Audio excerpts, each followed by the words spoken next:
নমস্কাৰ আপোনালোক সকলোকে পুনৰবাৰ টিকে মাইণ্ডৰ অন্য এটা ৰাতিপুৱাৰ ধামাকাদাৰ খবৰলৈ স্বাগতম জনাইছো। আজিও আপোনালোকৰ কাৰণে দিনটোৰ কেবাটাও গুৰুত্বপূৰ্ণ খবৰ লৈ আহিছো। প্ৰথমৰ পৰা শেষলৈকে চাবলৈ নাপাহৰিব। বহুকেইটা ইনফৰমেশ্যন আপোনালোকে লাভ কৰিব আজিৰ এইটো ভিডিঅ'তে। তো দেৰি নকৰো আগবাঢ়িছো আজিৰ প্ৰথমটো খবৰ ফালে। প্ৰথমটো খবৰ ওলাইছে অযোধ্যাৰ ৰাম মন্দিৰ নিৰ্মাণৰ ওপৰত। 22 জানুৱাৰী তাৰিখে অযোধ্যাৰ ৰাম মন্দিৰ উদ্বোধন কৰা হ'ব। তো আপোনালোকেও যদি যাবলৈ ইচ্ছা কৰে যাব পাৰে। 22 জানুৱাৰী তাৰিখে অযোধ্যাৰ ৰাম মন্দিৰ উদ্বোধন কৰা হ'ব। তো আপোনালোকে আগতীয়াকৈ টিকট কাটিব লাগিব। যদি আপোনালোকে ভাবি থাকে নহয় মই 2 দিন আগত কাটিম বা 3 দিন আগত টিকট কাটিম তেতিয়া আই থিংক আপোনালোকে টিকট নাপাব। কাৰণ গোটেই ভাৰতবৰ্ষৰ মানুহ আহিব অযোধ্যাৰ ৰাম মন্দিৰ উদ্বোধন কৰাৰ দিনাখন। আনকি বাহিৰৰ পৰাও হয়তো মানুহ আহিব পাৰে। গতিকে টিকটৰ অকণমান হৰতাল চলিব পাৰে। যদি যাম বুলি ভাবে আপোনালোকে আগতীয়াকৈ টিকট কৰিব লাগিব। খবৰটো ওলাইছে যে আমাৰ অসমৰ পৰা প্ৰায় 63 গৰাকী বিভিন্ন ক্ষেত্ৰৰ মানুহক নিমন্ত্ৰণ জনাইছে অযোধ্যাৰ ৰাম মন্দিৰ উদ্বোধনৰ দিনাখন। মানে যি নেকি সেইদিনাখন প্ৰাণ প্ৰতিষ্ঠা কৰা হ'ব সেইদিনাখন আমাৰ অসমৰ পৰা প্ৰায় 63 জন ব্যক্তিক মতা হৈছে। তাৰে ভিতৰত লাভলীনা বৰগোহাঁই, সীমা দাস থাকিব বুলি জনাইছে আৰু বিভিন্ন ক্ষেত্ৰৰ মন্ত্ৰী হিমন্ত বিশ্ব শৰ্মা হৈ গ'ল, মন্ত্ৰী বিষয়াসকল হৈ গ'ল, এনেকুৱা ধৰণৰ প্ৰায় 63 জনক নিমন্ত্ৰণ জনাইছে। তো বন্ধু বান্ধৱীসকল আপোনালোকৰো কিবা প্লেনিং আছে নেকি যাব লগা কমেণ্ট এটা কৰি জনাই থৈ যাব। আগবাঢ়িছোঁ ইয়াৰ পাছৰটো খবৰ ফালে। আপোনালোকে বাৰু আমুল কোম্পানীৰ দৈ খায় নে নাখায় কমেণ্ট কৰি জনাবচোন। যদি আপোনালোকে আমুল কোম্পানীৰ দৈ খায় তেন্তে এই খবৰটো আপোনালোকৰ কাৰণে এটা খুবেই গুৰুত্বপূৰ্ণ খবৰ। খবৰ ওলাইছে যে ৱেষ্ট বেংগলত বোলে আমুল মিষ্টি দৈ, আমুলৰ যিটো নেকি দৈ পোৱা যায়, পেকেটত দৈ পোৱা যায়, মানে এনেকুৱা বাতি এটাত পোৱা যায় দৈ, তো সেই বাতিটো খাই বোলে বহুতো কণ কণ ল'ৰা ছোৱালীৰ মাজত বিষক্ৰিয়া হৈছে বুলি জনাইছে। আৰু যাৰ কাৰণে নেকি এতিয়া ৱেষ্ট বেংগলৰ এখন জিলাত আমুল মিষ্টি দৈ বেন কৰি দিছে সম্পূৰ্ণৰূপে। আমুল কোম্পানীটো বেন কৰা নাই, মিষ্টি দৈটো মানে দৈটো বেন কৰি দিছে। আমুল কোম্পানীৰ দৈটো এনেই নৰ্মেলি দৈবিলাক নহয়, আমুল কোম্পানী যিটো দৈ সেইটো বেন কৰি দিছে। তো আপোনালোকেও যদি খায় তেন্তে অকণমান সাৱধান হ'ব, কাৰণ মেনুফেকচাৰিংবিলাকতো সেইবিলাকৰ পৰাই আহে আৰু নহয় জানো। তো য'ত বনাই ধৰি লওক এটা ফেক্টৰীৰ পৰাইতো চবলৈ ডিষ্ট্ৰিবিউট হয়। এই ৱেষ্ট বেংগল গ'ল, এইফালে অসমলৈ আহিলে, এইফালে বোলে আমুকলৈ গ'ল, এইফালে তামুকলৈ গ'ল। গতিকে অকণমান কিবা খেলি মেলি হ'ব পাৰে। তো বি কেয়াৰফুল। এইকেইদিন পৰাপক্ষত আপোনালোকে আমুল মিষ্টি দৈ আমুল কোম্পানীৰ মিষ্টি দৈ নাখাবয়ে। আগবাঢ়িছোঁ ইয়াৰ পাছৰটো খবৰ ফালে। বৰ্তমান সময়ত কেন্দ্ৰ চৰকাৰ আৰু লগতে অসম চৰকাৰৰ ওপৰত আলফা স্বাধীনৰ এখন চুক্তি হৈছে আৰু সেই চুক্তি মৰ্মে আলফা স্বাধীন অসমলৈ পুনৰ ঘূৰি আহিব বুলি জনাইছে। আৰু তাৰ লগে লগে আলফা স্বাধীনৰ কেইটামান তেওঁলোকৰ দাবী আছিলে, যি কেইটা দাবী অসম চৰকাৰে পূৰণ কৰিম বুলি কৈছে আৰু তেওঁলোকৰ মাজত চুক্তি হৈছে আৰু অসমলৈ ঘূৰি আহিম বুলি জনাইছে আলফা স্বাধীন। এটা কথাটো হৈ গ'ল যে যোৱাকালি এটা খবৰ ওলাইছে আলফা স্বাধীনৰ লগত চুক্তি হোৱাৰ পাছতো বোলে আলফা স্বাধীনৰ শিবিৰত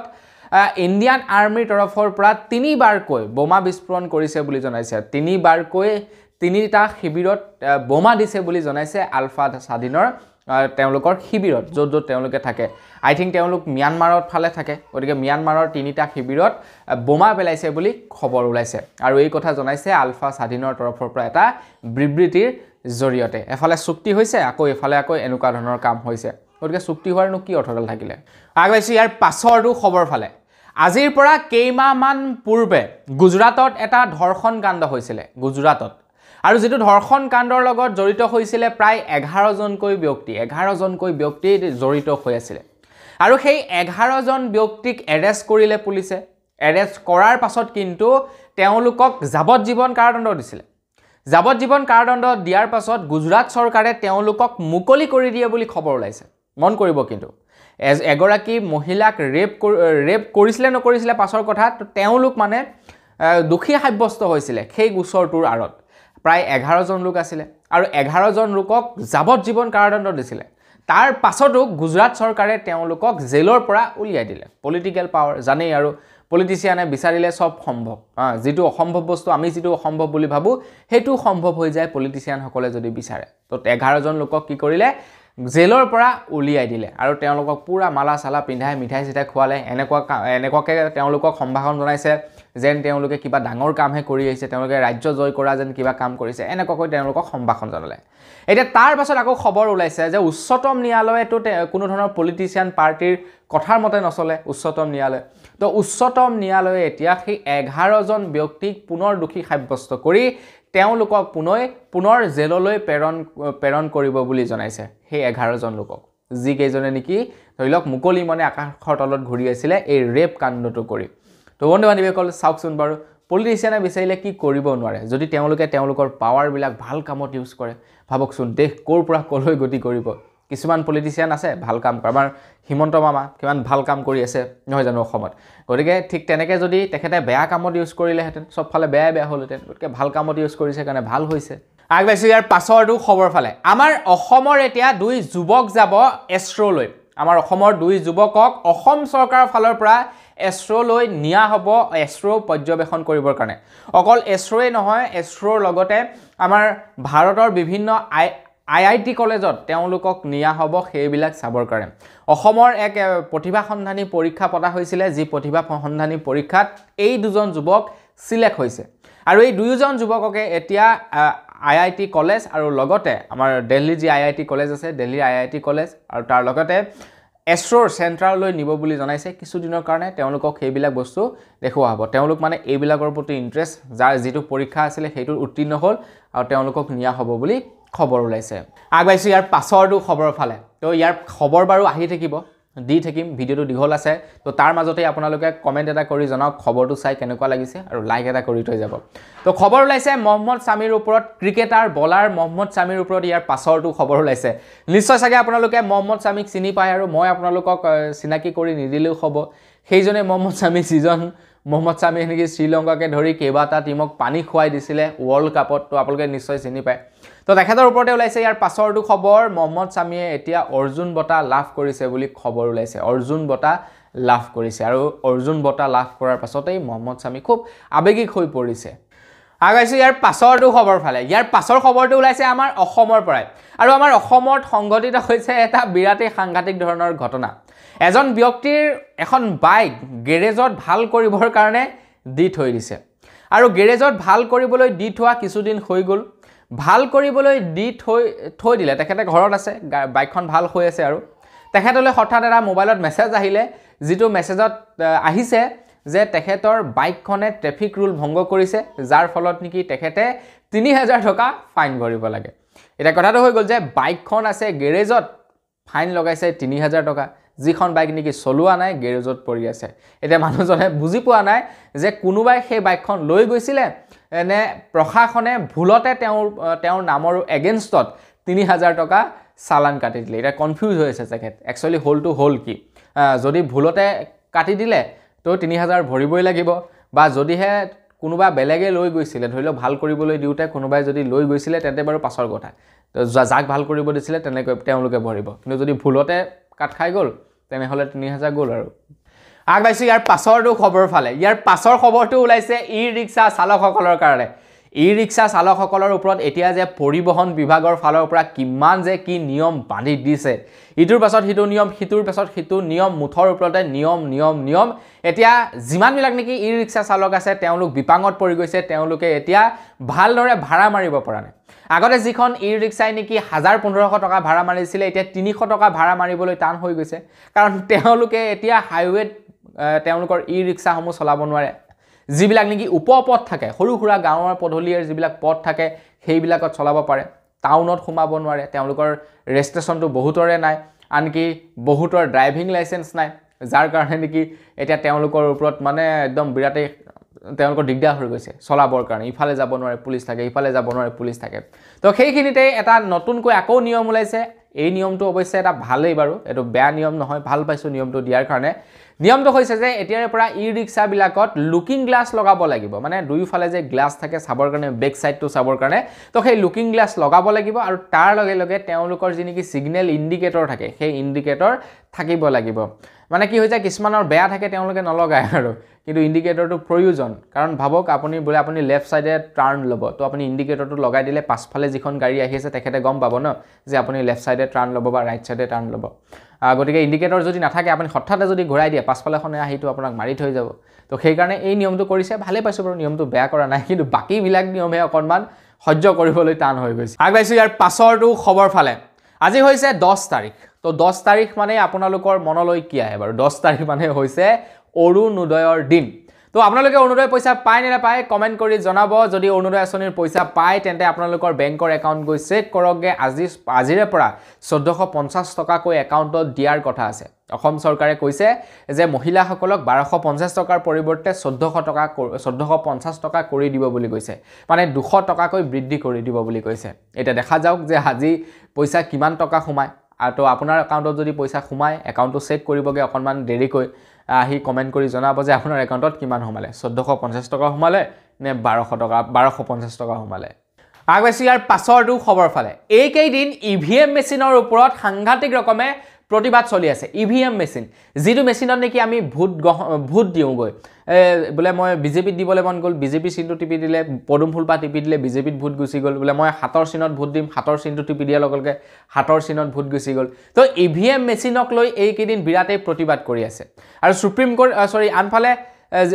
ইলেকশন কমিশন ডিপাৰ্টমেণ্টে কৈছে যে ইভিএম মেচিন হ্যাক কৰাটো ইম্পসিবল ইভিএম মেচিন কোনেও হ্যাক কৰিব নোৱাৰে বুলি জনাইছে কিন্তু আনফালে আকৌ উচ্চতম ন্যায়ালয়ৰ যিবিলাক নেকি অধিবক্তা আছে তো তেওঁলোকে লাইভ ইভিএম মেচিন হ্যাক কৰি দেখাইছে যে চাওক ইভিএম মেচিন এনেকৈ হ্যাক কৰিব পাৰে আপুনি যেনিবা ভোট দিছিলে পদুম ফুলত কিন্তু কি হৈ যায় তাতে ধৰি লওক আপোনাৰ সিস্টেম কৰি থব পাৰি পদুম ফুলৰ পৰিৱৰ্তে কংগ্ৰেছত গৈ ভোট যাব মানে হাতত গৈ ভোট যাব তো তেওঁলোকে এইটো কৰি দেখুৱাইছে এতিয়া যে নেকি ইলেকশন কমিশন ডিপাৰ্টমেণ্টে কৈছে যে এইটো কৰাটো অসম্ভৱ কথা কোনেও ইভিএম মেচিন হ্যাক কৰিব নোৱাৰে তো তেওঁলোকে নাকচ কৰিছে কিন্তু তেওঁলোকে আকৌ প্ৰুফ কৰি দেখাইছে এতিয়া সৰকাৰ আৰু লগতে ইলেকশন কমিশন ডিপাৰ্টমেণ্টৰ ওপৰত প্ৰতিবাদ কৰি আছে উচ্চতম ন্যায়ালয়ৰ অধিবক্তা কেইবাজন অধিবক্তাক ইতিমধ্যে যে এৰেষ্টটো কৰা হৈছে কিন্তু তেওঁলোকে কৈছে যে আমি ভাৰতত ইভিএম মেচিন বেন কৰি হেৰিম ইভিএম মেচিনৰ দ্বাৰা ভোট নহব বুলি জনাইছে আৰু বৰ্তমান কিন্তু বহুতো ৰাষ্ট্ৰত ইভিএম মেচিন বেন আছে বহুতো ৰাষ্ট্ৰত ইভিএম মেচিন আনিছিলে অনাৰ পাছতো বন্ধ কৰি দিলে ভাল ৰাষ্ট্ৰত এতিয়া ইভিএম মেচিন বন্ধ কৰি দিছে বেলট পেপাৰ দ্বাৰাই ভোট গ্ৰহণৰ প্ৰচেষ্টাটো কৰি দিছে এটা দেখা যাওক যে কি হয় কি নহয় ইভিএম মেচিনত আমি ভোট দিব পাৰো নে আকৌ বেলট পেপাৰতে দিব লাগে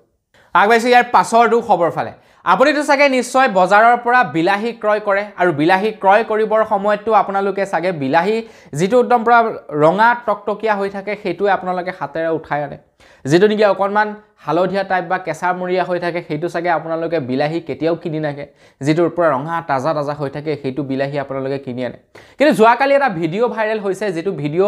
ভাইৰেল সেই ভিডিও যদি আপোনালোকে চাই আপোনালোকে ৰঙা বিলাহী খোৱাটো বাদ দি দিব কিয় বাৰু জানেনে কাৰণ চাওক ডেইলি মাৰ্কেটত কুইন্টেলে টন বিলাহী ডেইলি বিলাহী মাৰ্কেটত পৰি আহি থাকে কিন্তু বন্ধু বান্ধৱীসকল ভাবকচোন বাৰু এটা ৰাতিৰ ভিতৰতে ইমান হেভি এমাউন্টৰ বিলাহী বাৰু পকাটো সম্ভৱ কথা নাই তো যিবিলাক নেকি ডাঙৰ বিজনেছমেন আছে যিবিলাকে নেকি খেতি কৰে নন ষ্টপ বোলে বিলাহী খেতি কৰে বিলাহী খেতি কৰে তেওঁলোকে কি কৰে কিছুমান মেডিচিনৰ ব্যৱহাৰ কৰে যিবিলাক মেডিচিন দি দিয়াৰ পাছতে খুব কম সময়ৰ ভিতৰতে কেঁচা বিলাহী যেটো বিলাহী নেকি হেউজিয়া হৈ থাকে সেই বিলাহীটো একদম পকা টকটকিয়া ৰঙা হৈ যায় ৰঙা লাল বিলাহী হৈ যায় যেটো নেকি দেখিলেই ল লাগে গতিকে ভাবক আমি কি খাইছো একচুয়ালি সবজি খাইছো নে সবজিৰ নামত আমি বৰবি খাই আছো আগবাইছো ইয়াৰ পাছৰটো খবৰ ফালে আমাৰ অসমত সংঘটিত হৈছে এটা বিৰাটেই সাংঘাতিক ঘটনা যেটো খবৰ নেকি আপোনালোকে হয়তো এতিয়ালৈকে ডাঙৰ নিউজ চেনেলবিলাকত হয়তো আপোনালোকে শুনা নাই মই যোৱাকালি দা ক্ৰছ কাৰেণ্টৰ এটা ভিডিও চাই আছিলো যেটোত গম পাইছো যে আমাৰ অসমৰ অইল ইণ্ডিয়া লিমিটেডত বাহিৰৰ পৰা এজন যুৱক আহিছিলে কাম কৰিবৰ কাৰণে এজন বিষয়া মানে উচ্চ পদস্থ ভাল ৰেংকত কাম কৰিবৰ কাৰণে আহিছিলে কিন্তু তেখেতে আজি যেনিবা জয়েন কৰিলে তাৰ পাছৰ দিনাখনৰ পৰাই তেখেত বোলে নিৰুদ্দেশ হৈ আছে বুলি খবৰ ওলাইছে আজি ধৰি লওক জন্ম কৰিলে তাৰ জয়েন কৰিলে তাৰ পাছৰ দিনাখনৰ পৰা হেনো নিৰুদ্দেশ হৈ আছে তেখেতে আছিল ভাড়াঘৰৰ পৰাই বোলে নাইকিয়া হৈ আছে সেই যুৱকজন এটা যুৱকজন গোল কোনে অপহৰণ কৰিলে কি নাই কৰা এতিয়ালৈকে বেলেগত বাৰু খবৰ শুনা নাই দা ক্ৰছ কাৰেণ্টৰ এটা যোৱাকালি ৰিপৰ্ট পালো যাৰ কাৰণে আপোনালোকক জনালো আপোনালোকেও খবৰটো জানে নেকি কমেন্ট কৰি জনাব আগবাইছো ইয়াৰ পাছৰটো খবৰ ফালে ইয়াৰ পাছৰ খবৰটো ওলাইছে পিএম কিষাণৰ ওপৰত আপোনালোকে বাৰু পিএম কিষাণৰ পইচা পায় নে নাপায় কমেন্ট এটা কৰি জনাব যদি আপুনি পিএম কিষাণৰ পইচা পায় তেন্তে কোনো কথা নাই চিন্তা কৰিব নালাগে পইচা আপোনালোকে পায়ে থাকিব কিন্তু আপোনালোকে যেনিবা দুই এটা কিস্তি পাইছিলে বৰ্তমান আপোনালোকে পিএম কিষাণৰ পইচা পোৱা নাই তেন্তে আপোনালোকেও পিএম কিষাণৰ পইচা পাব পাৰে কিন্তু তাৰ কাৰণে আপোনালোকে কৰিব লাগিব কি ইকেৱাইসি যদি ইকেৱাইসি কৰে আপোনালোকৰ আধাৰ কাৰ্ডৰ লগত যদি পিএম কিষাণৰ নাম্বাৰটো লিংক কৰে তেতিয়া আপোনালোকে 16 নম্বৰটো কিস্তি লাভ কৰিব বুলি জনাইছে তো কেনেকৈ লিংক কৰিবৰ কাৰণে কেইটামান পদ্ধতি আছে আপোনালোকে প্ৰথমটো কথা হৈ গ'ল আপোনালোকৰ নিজৰ ডিস্ট্ৰিক্টৰ যিনেকি কৃষি অফিচ থাকে তাত গৈ আপোনালোকে কৰিব পাৰিব আৰু আজিকালি কি কৰা হৈছে ৰাজহুৱা সেৱা কেন্দ্ৰ খুলি দিছে চৰকাৰৰ ফালৰ পৰা পাৰিলে আপোনালোকে মণ্ডলৰ অফিচত খবৰ কৰিব তাতেও ৰাজহুৱা সেৱা কেন্দ্ৰ খোলা হৈছে তাত গৈ আপোনালোকে লিংক কৰিব পাৰিব ইকেৱাইসি কৰিব পাৰিব গতিকে ইকেৱাইসি কৰি লওক আপোনালোকে পইচা পাব যদি আপোনালোকৰ খেতি মাটি আছে তেতিয়াহে গৈ কৰকে যদি খেতি মাটি নাই কৰিলে আপনি পইচা নাপায় আগবাইছি ইয়াৰ পাছৰটো খবৰ ফালে আপোনালোকে বাৰু শপিং মলত শপিং কৰিবলৈ যায় নে নাযায় কমেন্ট এটা কৰি জনাকচোন আপোনালোকে এটা কথা মন কৰিছে নে বাৰু আপুনি যেতিয়া নেকি শপিং মলত শপিং কৰিবলৈ যায় তেতিয়া কিন্তু আপোনালোকক বিনামূলীয়াকৈ বেগ প্ৰদান কৰা নহয় মানে কেৰি বেগ বিনামূলীয়াকৈ নিদিয়ে কিন্তু আপোনালোকে যদি এখন সামান্য সৰু দোকানতো যদি আপুনি 10 টকাৰ এটা বস্তু কিনিবলৈ যায় তেওঁলোকে এটা সৰু কেৰি বেগ আপোনালোকক দি দিয়ে কিন্তু ডাঙৰ এটা শপিং মলত আপুনি লাখ টকাৰ বস্তু বজাৰ কৰিলেও আপোনালোকক এটা কেৰি বেগ বিনামূলীয়াকৈ তেওঁলোকে নিদিয়ে সেই কেৰি বেগটো তেওঁলোকে আপোনালোকৰ পৰা পইচা কাটে তাৰ বিনিময়তহে আপোনালোকক কেৰি বেগটো দিয়ে এতিয়া চাওক কিমান ডিসৰেসপেক্ট কৰে আমি সৰু এখন দোকানত যদি যাওঁ আমাক 10 টকীয়া এটা কেৰি বেগ দি দিয়ে নহয় জানো 10 টকীয়া দামৰ বস্তু ল'লে 2 টকীয়া এটা কেৰি বেগ দি দিয়ে কিন্তু তেওঁলোকৰ তাত 1 লাখ টকাৰ বস্তু ল'লেও তেওঁলোকে এটা 2 টকীয়া দামৰ কেৰি বেগ আমাক নিদিয়ে তো এইখিনিতে সুপ্ৰিম কোৰ্টৰ তৰফৰ পৰা এটা বিশেষ নিয়ম জাৰি কৰি দিছে যে এতিয়াৰে পৰা কোনো ধৰণৰ শপিং মলৰ কোম্পানীয়ে আপোনালোকক জোৰ জবৰদস্তি কেৰি বেগ দিব নোৱাৰিব আপোনালোকক খুদিব লাগিব যে স্যাৰ আপোনালোকক কেৰি বেগ লাগিব নেকি যদি আপোনালোকে কয় যে লাগিব তেতিয়া আপোনালোকক কেৰি বেগ দিব পাৰিব আৰু তাৰ লগে লগে জনাইছে যে তেওঁলোকে কেৰি বেগৰ বাবদ পইচা কাটিব নোৱাৰিব তো এইখিনিতে কিন্তু এটা ইন্টাৰেষ্টিং টাৰ্ম এণ্ড কণ্ডিশ্যন আছে কেৰি বেগৰ বাবদ পইচা কাটিব নোৱাৰিব কিন্তু আপোনালোকৰ পৰা পইচা লৈ থাকিব সুপ্ৰিম কোৰ্টে কৈছে যে কোনো ব্ৰেণ্ডৰ লোগো থকা বা তেওঁলোকৰ শপিং মলৰ নাম থকা বেগৰ বাবে আপোনালোকৰ পৰা পইচা কাটিব নোৱাৰিব তো সেই কাৰণে আপোনালোকে এটা মন কৰিবচোন আপুনি জুন শপিং মলতে শপিং কৰিবলৈ নাযাও কিয় তেওঁলোকৰ পৰা যেটো নেকি কেৰি বেগ দিয়ে পইচাৰ বাবদ সেই কেৰি বেগত কিন্তু কোনো ধৰণৰ নাম বা ব্ৰেণ্ডৰ নাম লিখা নাথাকে যাৰ কাৰণে কি তেওঁলোকে পইচা লয় তো বন্ধু বান্ধৱীসকল আপোনালোক সবেই মিলি যদি এই জিৰত যেতিয়া নেকি শপিং কৰিবলৈ যায় সবেই মিলি ক'ব সালা কেৰি বেগ নিদিব কেলি বস্তু নিনু বুলি সবে গুছি যাবচোন অটোমেটিকলি দিব লাগিব কেৰি বেগ আগবাইছো ইয়াৰ পাছৰটো খবৰ ফালে ইয়াৰ পাছৰ খবৰটো ওলাইছে মুছলমান সকলৰ কাৰণে তো আপুনি বাৰু মুছলমান নেকি কমেন্ট কৰি জনাব যদি আপুনি মুছলমান তেন্তে আপুনি বাৰু হজ যাত্ৰা কৰি পাইছে নে নাই পোৱা বা হজলৈ আপোনালোকে গৈ পাইছে নে নাই পোৱা কমেন্ট এটা কৰি জনাব হজলৈ যাবৰ কাৰণে এটা বিৰাট দীঘলীয়া প্ৰসেস থাকে পইচা থাকিলেও মানুহে যাম বুলি কলেও যাব নোৱাৰে কাৰণ কিছুমান লিমিটেশন থাকে কিছুমান লিমিটেড মানুহে যাব পাৰে হজলৈ সব যাব নোৱাৰে তো এইবাৰ হজ যাত্ৰীৰ কাৰণে এটা ভাল খবৰ ভাৰত চৰকাৰে এইবাৰ প্ৰায় 1 লাখতকৈ অধিক হজ যাত্ৰী পঠাব বুলি জনাইছে ভাৰত চৰকাৰৰ ফালৰ পৰা জনাইছে যে 1,75,000 হজ যাত্ৰীৰ বাবে এইবাৰ আসন বুক কৰিছে বুলি জনাইছে আমাৰ ভাৰতৰ পৰা পঠিয়াবৰ কাৰণে কাৰণ তালৈ যোৱা মানে কি আৰু ধৰি লওক আপোনাৰ ভিজাৰ প্ৰয়োজন হ'ব আপোনালোকক পাছপৰ্টৰ প্ৰয়োজন হ'ব এইবিলাক তামঝাম থাকে তো যাৰ কাৰণে নেকি অকনমান লিমিটেশন আহি যায় আগবাইছো ইয়াৰ পাছৰটো খবৰ ফালে ইয়াৰ পাছৰ খবৰটো ওলাইছে চতুৰ্থ বৰ্গৰ চাকৰিয়ালসকল বা যিসকল চাকৰিয়ালৰ নেকি 30,000 টকাৰ দৰমহা তেওঁলোকৰ কাৰণে ওলাইছে ইয়াৰ পাছৰটো খবৰ বহুলোকে হয়তো ইতিমধ্যে গম পালেই তো আপুনি যদি গম পোৱা নাই আপোনালোকক জনাই দিও যে আপোনাৰ যদি চাকৰি আছে আপোনাৰ ঘৰতো যদি চাকৰি আছে চাকৰি যদি দৰমহা 30,000 টকাতকৈ কম হয় তেন্তে এতিয়া তেওঁলোকেও ৰেশন কাৰ্ড পাব বুলি জনাইছে অসম চৰকাৰৰ ফালৰ পৰা জনাইছে যে যিসকলৰ নেকি বছৰি ইনকম 3,60,000তকৈ কম তেওঁলোকেও এতিয়াৰে পৰা ৰেশন কাৰ্ড লাভ কৰিব বুলি জনাইছে গতিকে আপোনাৰ যদি চতুৰ্থ বৰ্গৰ চাকৰি আছে আপোনালোকে বিন্দাস ৰেশন কাৰ্ড লাভ কৰিব ফ্ৰী ৰেশন লাভ কৰিব আগবাইছো ইয়াৰ পাছৰটো খবৰ ফালে আমাৰ ভাৰতত হিট এণ্ড ৰান পলিচিৰ লাগু কৰিব আপোনালোকে তো জানে যাৰ কাৰণে নেকি এই যে মাজতে কেইদিনমান ষ্ট্ৰাইক কৰিছিলে মটৰ পৰিবহন বিভাগৰ মটৰ যিমান বিলাক শ্ৰমিক আছে তেওঁলোকে ষ্ট্ৰাইক কৰিছিলে আমাৰ ভাৰতত মানে এইটো নিয়ম বনাই দিব হিট এণ্ড ৰান তো তাৰ ওপৰত মই আপোনালোকক বহু কেইটা খবৰ জনালো আৰু আপোনালোকক দীঘলীয়া ডেসক্ৰিপচন চাগে নিদিলেও হ'ব হিট এণ্ড ৰানৰ পলিচিৰ কথা এতিয়া আমাৰ গোটেই ভাৰতৰ যিমানবিলাক নেকি মটৰ চালক আছে তো তেওঁলোকে কৈছে যে 24 ঘণ্টাৰ ভিতৰত পৰিবহণ মন্ত্ৰীক ক্ষমা খুজিবলৈ দিছে আৰু যদিহে হিট এণ্ড ৰান পলিচি বোলে ভাৰতত লাগু কৰে তেনেহ'লে পৰিস্থিতি বেয়া কৰি দিম বুলি তেওঁলোকে কৈছে এতিয়া চাওক গোটেই ইক'চিষ্টেমটো আমাৰ ভাৰতৰ যিমানবিলাক নেকি ধৰি লওক বিজনেছৰ পৰা ধৰি আদি কৰি যিমানবিলাক বস্তু চলি আছে সব এটাৰ লগত এটা সংগতি ৰখা নহয় জানো কেনেবাকৈ যদি পৰিবহণ বিভাগটো বন্ধ হৈ যায় মানে কোনেও যদি গাড়ী নচলাও বুলি কৈ দিয়ে তেতিয়া শেষ আৰু বস্তু আহিব ক'ৰ পৰা মানুহে খাব ক'ৰ পৰা কিমান আৰু ফ্লাইটে আনিব কিমান আৰু ট্ৰেইনত বস্তু আনিব বা ট্ৰেইনত আনিবৰ কাৰণেও ট্ৰেইনেটো গৈ পিনি জেগাই জেগাই নপঞ্চায় ট্ৰাকেই নিব লাগিব ট্ৰেইনৰ পৰা গতিকে সব হৰতাল লাগি যাব তো সেই কাৰণে 24 ঘণ্টাৰ ভিতৰত ক্ষমা খুজিব লাগিছে পৰিবহণ মন্ত্ৰীক আৰু জনাইছে যে হিট এণ্ড ৰান পলিচি যদি আনে বেয়া কৰি দিম বুলি কৈছে পৰিস্থিতি আগবাইছো ইয়াৰ পাছৰটো খবৰ ফালে ইয়াৰ পাছৰ খবৰটো ওলাইছে আজমলৰ ওপৰত আজমল এইবাৰ হৈছে অকণমান চৰ্চিত মাজে সময়ে ভাল কাম কৰে যিবিলাক কামৰ কাৰণে তেখেতে চৰ্চিত হৈ থাকে কেতিয়াবা আকৌ বিতৰ্কিত মন্তব্য কৰে যিবিলাকৰ কাৰণে তেখেতে চৰ্চিত হৈ থাকে এতিয়া তেখেতে নিজৰ মানুহকে নীতি শিক্ষা দিবলৈ গৈ চৰ্চিত হৈ আছে মানে তেওঁলোকৰ মুছলমান মানুহকে তেখেতে নীতি শিক্ষা দিবলৈ গৈ এতিয়া বৰ্তমান সময়ত চৰ্চিত হৈ আছে আজমল ডাঙৰীয়াই কৈছে যে দুপাট্টা নোলোৱা তেওঁলোকৰ যি নেকি নিয়ম আছে মুখ ঢাকি ৰখা তো মানে চুলি ঢাকি ৰখা একজেক্টলি মুখ ঢাকি ৰখা নহয় তো সেই দুপাট্টা নোলোৱা ছোৱালীক বিয়া কৰিবলৈ মানা কৰিছে ল'ৰাবিলাকক তো এনেকুৱা ধৰণৰ কেইবাটাও তেওঁলোকে তেওঁ কথা কৈছে আৰু কৈছে যে লিপষ্টিক কিয় ল'ব নালাগে মুছলমান ছোৱালীসকলে তো এনেকুৱা ধৰণৰ মানে তেখেতে নীতি শিক্ষা দিবলৈ গৈছিলে এতিয়া যি নীতি শিক্ষাই তেখেতৰ কাৰণে কাল হৈ গৈছে এতিয়া মানুহে উল্টাই তেখেতক বেয়াহে পাইছে আগবাইছো ইয়াৰ পাছৰটো খবৰ ফালে ৰাজপথলৈ শ শ মহিলা ওলাই আহিছে ৰাজপথলৈ শ শ মহিলা ওলাই আহি প্ৰতিবাদ কৰিছে এইবাৰ প্ৰতিবাদ কিন্তু চৰকাৰৰ বিৰুদ্ধে কৰা নাই এইবাৰ প্ৰতিবাদ কৰিছে এখন দোকানৰ ওপৰত এতিয়া একজেক্টলি ঘটনাটো ক'ত হৈছিলে ধৰিব নোৱাৰিলো কিন্তু মহিলাসকল ৰাজপথলৈ ওলাই আহিছে আৰু প্ৰতিবাদ সাব্যস্ত কৰিছে যে সেই দোকানখন বন্ধ হ'ব লাগে এতিয়া আইডিয়া কৰকচোন বাৰু কিহৰ হ'ব পাৰে সেই দোকানখন মানে ঘটনাটো হৈ গ'ল এনেকুৱা ধৰণৰ সেই যি নেকি গাঁওখনৰ মহিলাসকলে প্ৰতিবাদ কৰিছে তো সেই গাঁওখনত মানে মদৰ দোকান এতিয়ালৈকে এখনো নাই আৰু কোনোবা ধনী মানুহে কি কৰিলে লাইসেন্স উলিয়াই তাতে এখন মদৰ দোকান দিব বিচাৰিছে আৰু যেতিয়া নেকি ৰাইজে গৈ পিনি মানুহবোৰক কলেগে যে ইয়াতে মদৰ দোকানখন বহাব নালাগে তেতিয়া সেই মানুহবোৰে বোলে কি কৰিলে ৰাইজক কুকুৰ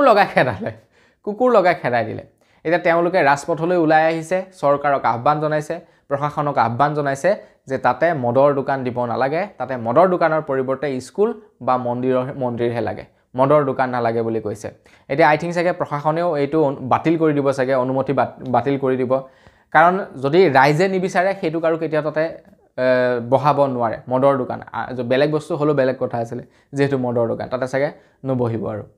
আগবাইছো একেবাৰে শেষৰটো খবৰ ফালে একেবাৰে শেষৰ খবৰটো ওলাইছে গুৱাহাটী মহানগৰীবাসীৰ কাৰণে তো গুৱাহাটী মহানগৰীবাসীৰ কাৰণে এটা দুখৰ খবৰ এটা বেয়া খবৰ ওলাইছে গুৱাহাটী মহানগৰীবাসীৰ কাৰণে আজি আৰু অহাকালিলৈ মানে 10 আৰু 11 তাৰিখে মহানগৰীৰ কিছু স্থানত পানী বন্ধ থাকিব বুলি কৈছে প্ৰায় 16টা স্থানত চৰকাৰী যি নেকি পানী সেই বন্ধ থাকিব গুৱাহাটী মহানগৰীত এতিয়া গুৱাহাটী মহানগৰীবাসীয়েহে বুজি পায় পানীৰ মহত্ব কি বাকি গাঁৱত বাস কৰা সকলেতো আৰু কি কুঁৱা আছে দমকল আছে চৰকাৰী পানী নাথাকিলেও নাই বেলেগ ব্যৱস্থাৰে পানী খাব পাৰিব বা ওচৰৰ মানুহ ঘৰৰ পৰা আনি হলো খাব পাৰিব কিন্তু গুৱাহাটী মহানগৰীত সেইটো সিস্টেম নাই ইঘৰ মানুহৰে হিঘৰ মানুহৰ লগত কানেকচন নাই গতিকে গুৱাহাটী মহানগৰীত 16টা স্থানত 10 আৰু 11 তাৰিখে পানী বন্ধ থাকিব পাইপৰ কিছু মেৰামতি কাম কৰিব বুলি জনাইছে যাৰ কাৰণে নেকি পানী বন্ধ কৰিব দুদিনৰ বাবে গতিকে আপোনালোক পানী যোগাৰ কৰি ৰাখক আজি আৰু কালিলৈ বন্ধ হ'ব তো বন্ধু-বান্ধৱীসকল বস আজিৰ ভিডিঅ' জনাবলগীয়া খবৰ ইমানেই আপুনি যদি ভিডিঅ'টো শেষলৈকে চাইছে লাইক এটা কৰিবলৈ নাপাহৰিব আৰু কমেন্ট এটা কৰি জনাওক যদি ভিডিঅ'টো আপোনালোকে এই পৰ্যন্তলৈকে চাই আছে চাওঁ কিমানে শেষলৈকে ভিডিঅ'সমূহ চাই তো বন্ধু-বান্ধৱীসকল বস আজিৰ ভিডিঅ'ত ইমানেই পুনৰ এটা ভিডিঅ' লগ পোৱাৰ আশা ৰাখিলো বিদায় মাগিছো ধন্যবাদ জয় অসম।